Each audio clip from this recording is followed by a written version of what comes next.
Happy Extreme Purple Friday, Logan High School. Welcome to the one and only Chieftain Report.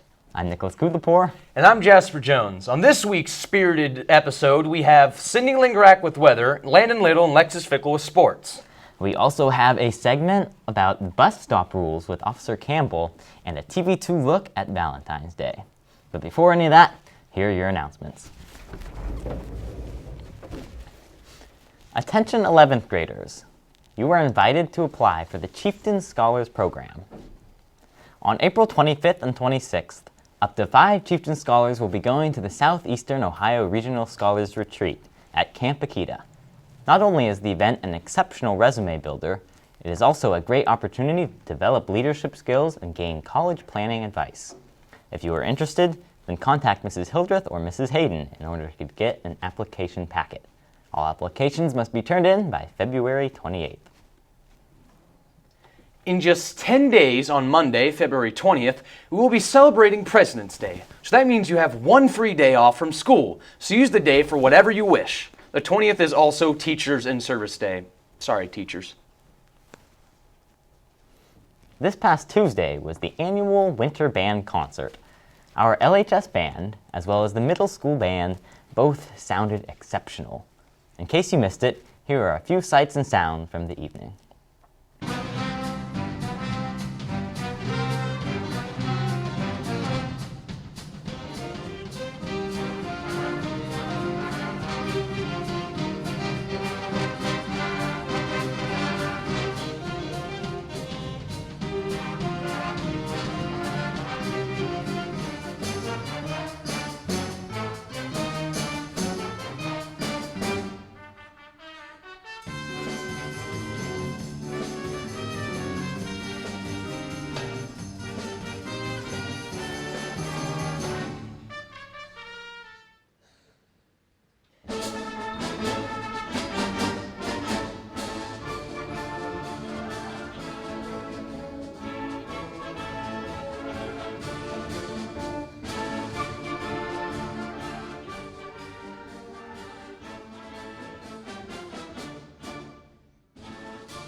Attention students, are you falling behind in classes?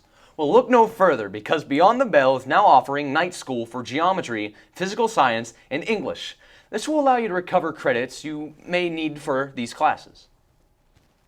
In local news, and well, national too, last week, Ed Penrod, our Logan Hawking School District Board of Education president, traveled to Washington, D.C. to participate in the National School Board Association Advocacy Institute. What did our district president do? Put simply, he advocated for the educational success of all of the students in our school district. According to Penrod, the conference resulted in strong educational and legislative relationships with our representatives. Unfortunately, in the past few years, some of the federal funding for our school district has taken some hits. Hopefully, this conference leads to more favorable legislation for Logan High School in the future. In national news, on Monday at 1:30 a.m. in Wisconsin, the sky was lit up after a bright light. No, it was not an intergalactic being trying to make contact with us, but it was a meteor. A police cruiser caught a video of the meteorite shooting across the sky. It was accompanied by a sonic boom which shook houses and broke windows. The American Meteor Society said that the meteor could be seen in Indiana, Michigan, Illinois, and many more states. It was not sure if the meteor landed in the water or broke up in the sky. Or, I could be wrong and aliens could have made a wrong turn here. Keep your tinfoil hats on. Here's Sydney Lingerack with the Chieftain weather.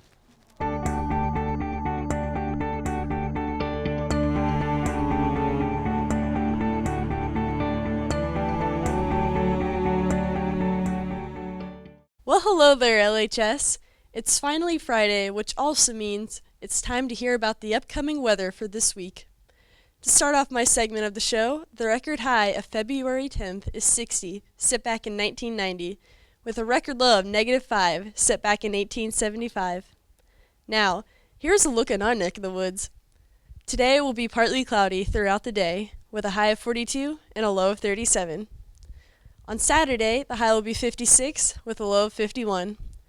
The morning will most likely begin with cloudy skies, but as the day goes on, showers will arise and continue overnight. Sunday calls for a 90% chance of rain showers continuously throughout the day. The high will be a remarkable 62, beating the record set back in 1990. The low will drop down to 34.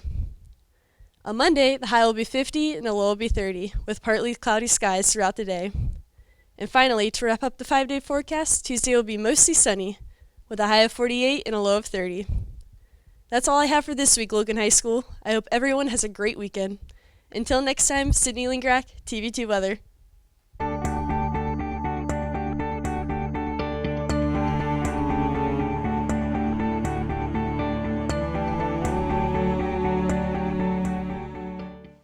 Here's Danielle Green with TV2's look at Valentine's Day.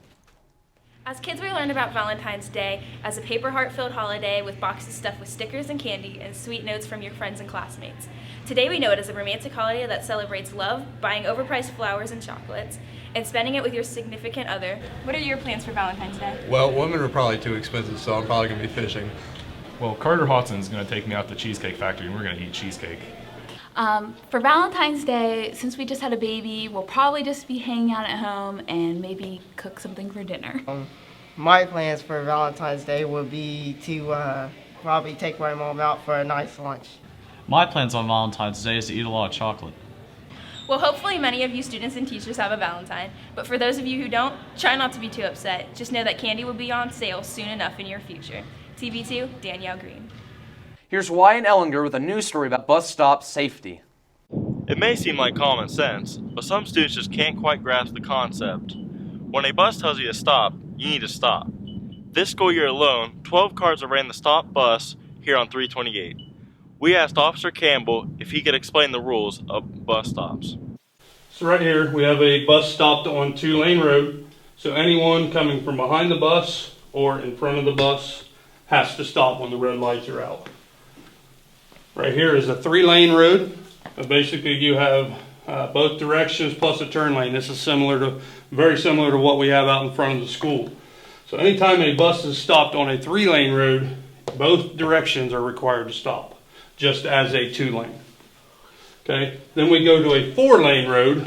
So a bus is stopped. The difference between this 4-lane and some of the others, you have a big grassed area or a raised concrete barrier. So if you have a big grass area or a raised concrete area, anyone on the same side of the bus has to stop. If you are on the opposite side of the bus, you do not have to stop. Then we'll move on into a regular 4-lane. Buses stopped on this side. Everyone on both sides of a regular 4-lane road with no divider has to stop. And then we'll go down into a similar to the 4-lane is considered a 5-lane. So you have 2 lanes of traffic going one way, 2 lanes of traffic going the other with a turn lane. On this, since it is not a grass or raised barrier, it's just a turned area, anyone on this roadway has to stop. Right here we have the bus. When the lights are out, you're required to stop 2 lengths behind the bus, 2 car lengths behind the bus, and 2 car lengths in front of the bus. However, if you get stopped anywhere inside of this, during the red lights, stay there until either one, the bus driver looks at you and waves you on, or the bus's lights go back off and take off. So again, if you are anywhere within this, you have to stay there until the bus moves on. We've had an issue with this, with the kids leaving school. I've been giving warnings. However, I'm not supposed to give warnings. So from this video on, there will be no more warnings. Just so you know, it is a mandatory court appearance. Any juvenile that is caught running at bus lights, you will automatically lose your license and face up to, I think it's $250 or $350 fine. If you guys have any more questions, find Officer Campbell in his office. And remember, LHS, safety first is safety always. Wyatt Ellinger, TV2 News. Here's Landon Little and Lexus Fickle with your sports.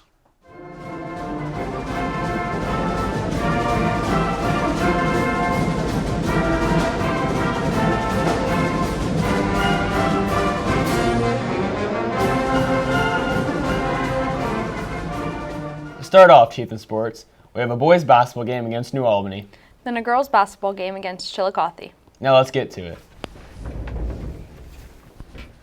The boys basketball team hosted the New Albany Eagles, who have been one of the only teams to knock off the D1 powerhouse Pickerington Central this season, last Saturday in Jim Myers Gymnasium. The Chiefs looked for their tough schedule they played earlier in the season to pay off as they faced a really good New Albany team, even though their sub-500 record doesn't show it.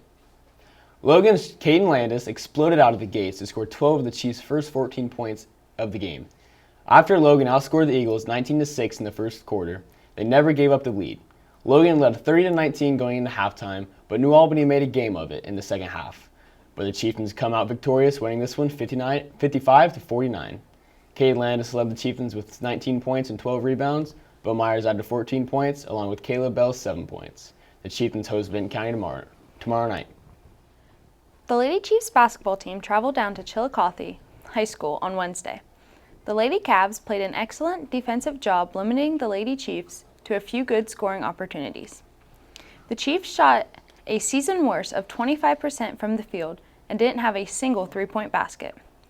Chillicothe wasn't only difficult to handle offensively, Logan just couldn't handle their powerful 6-foot senior Osh Brown.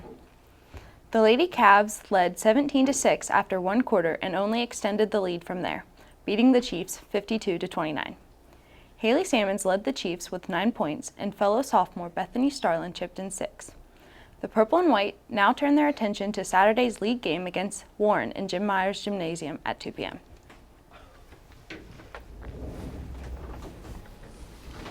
Well, that's all the sports we have for you guys today. We'll see you next week. I'm Lexus Fickle. And I'm Landon Little.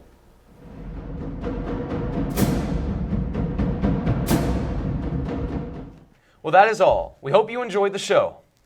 Have a wonderful Chieftain Purple weekend, everybody. I'm Nicholas Kudlapur. And I'm Jasper Jones from TV2, The Deuce.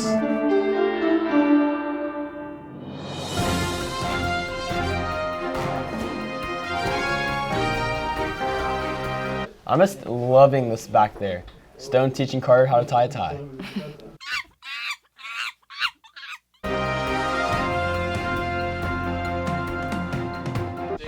It's brisky out there. Thanks, Dad.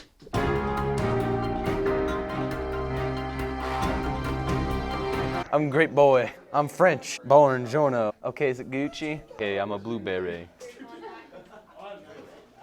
A blueberry man.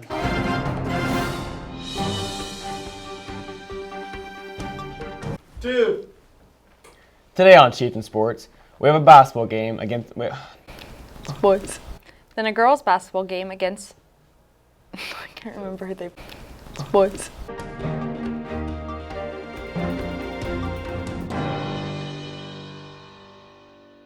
That's all.